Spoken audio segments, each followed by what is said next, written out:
केडीएमसीतील जागा वाटपावरून भाजपमध्ये प्रचंड नाराजी आहे। भाजप कार्यकर्त्यांच्या आंदोलनानंतर तातडीची बैठक बोलवण्यात आली।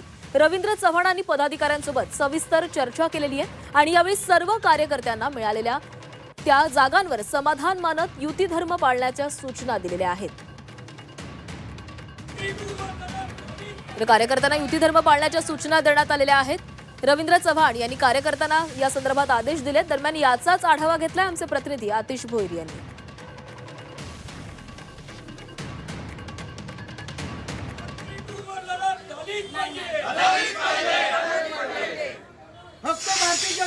शिवसेना भाजपा युतीचा फॉर्म्युला ठरला असला तरी सुद्धा मात्र भाजपाचे जे पदाधिकारी आहेत त्यांच्यामध्ये असंतोष आहे।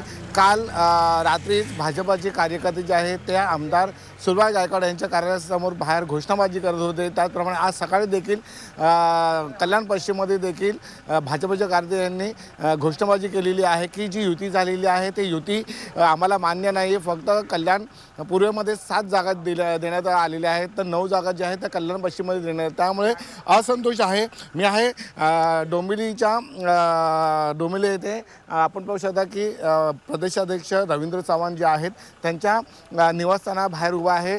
कार्यकर्ते जे आहेत त्याचप्रमाणे पदाधिकारी आहेत त्यांची रवींद्र चव्हाण यांच्यासोबत बैठक सुरू आहे, कारण की जागा वाटप जे आहे झालेले आहेत ते कार्यकर्ते आणि पदाधिकारी जे आहेत त्यांना मान्य नाही आहेत। फॉर्म्युला ठरला असला तरी सुद्धा फक्त भाजपला 53 जे 53 जे आहे ते जागा दिलेल्या आहेत, तर शिवसेनेला 67 जागा दिलेल्या आहेत।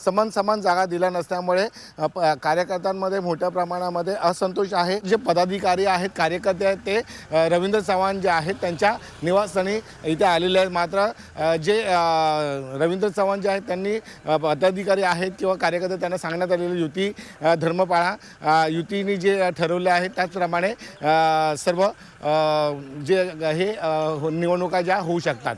कॅमेरामन दिनेश जाधवसह आतिश भोईर, जी मीडिया, डोंबिवली।